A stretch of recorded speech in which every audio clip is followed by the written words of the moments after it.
All right, viewers, those are the headlines, and we're tracking some breaking updates at the top of this hour. The Central Bureau of Investigation has now filed a charge sheet in the Mahadev app-related corruption case, naming 6 accused. That is Ashim Das, Rohit Gulati, Vikas Chaparia, Anil Dhamani, Vishal Ahuja and Dheeraj Ahuja. The CBI has booked them under the Prevention of Corruption Act 1988, along with IPC offences of cheating, forgery and criminal conspiracy. Along with this, the agency has also submitted additional evidence against the case's main kingpins, Saurabh Chandrakar and Ravi Uppal, as well as others who were charge-sheeted earlier in the probe. My colleague Javed Hussain joins on the broadcast to share further details. Javed, fresh charge sheet has been filed by the CBI. 6 people have now been named. What all evidence has been submitted?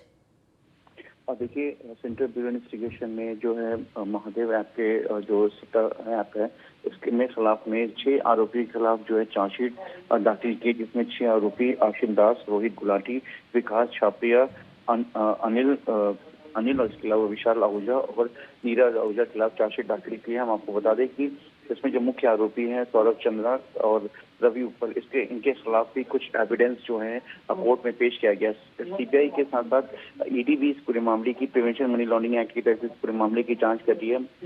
लेकिन CBI की बात करें तो CBI ने इस मामले में corruption act के तहत और फ्रॉड और जालसाजी के तहत इस पूरे मामले की जो है जांच को दर्ज किया था। दर्ज करने के साथ इस पूरे मामले की जांच में लगी। अब तक बताया गया कि 66 आरोपियों के खिलाफ जो है 5 चार्जशीट दाखिल की जा चुकी है और जांच में ये सामने आएगी देश के सबसे बड़े जो इलीगल ऑनलाइन सट्टेबाजी ऐप है वो महादेव ऐप को विदेश में बैठकर पूरी तरीके से ऑपरेट किया जा रहा था। इससे जो अर्निंग होती थी उस पैसे को फर्जी तरीके से फॉरेन भेजा जाता था और उसके बाद उसका कुछ पार्ट जो है वो यहाँ पर जो इस पूरे ऐप को सपोर्ट कर रहे थे उनको यहाँ पर दिया जा रहा था। इसमें जो मुख्य आरोपी है वो इस वक्त विदेश में फरार हैं, जिनके खिलाफ रेड कॉर्नर नोटिस जारी किया गया है और सीबीआई सूत्रों का कहना है कि इसमें जांच जारी है। देखिए, जिस तरीके से ये जो ऐप है, ये ऐप पूरी तरीके से यहाँ पर लोगों से जो है इलीगल तरीके से पैसे कमा रही थी और उसके बाद पैसे को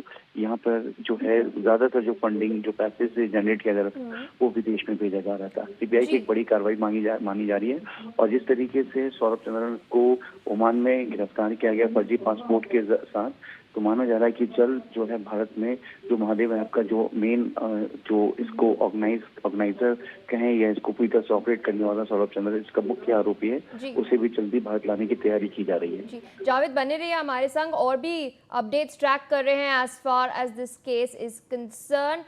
इन this case itself, the CBI has filed 5 charge sheets against 66 accused, including kingpins Saurabh Chandrasekhar and Ravi Uppal under the IPC and the Chhattisgarh Gambling Prohibition Act as well. Javed Hussain still with us on the broadcast. Javed, of course, this entire Mahadev betting scandal has once again come into focus. CBI has filed 5 charge sheets, fresh charge sheets against 66 accused. What information do you have? What are your sources telling you? देखिए, इसमें अब तक के जो पूरे देश में जिस तरीके से कार्रवाई हुई, अब तक 66 आरोपी हैं इसमें और इसमें 5 चार्जशीट अब तक दाखिल की जा चुकी है और इसमें ये वो आरोपी हैं जो गेमिंग ऐप यानी कि महादेव ऐप जो है इसको पूरी तरीके से यहाँ पे ऑपरेट कर रहे थे और करप्शन एक्ट के तहत इस पूरे मामले की जांच की जा रही थी।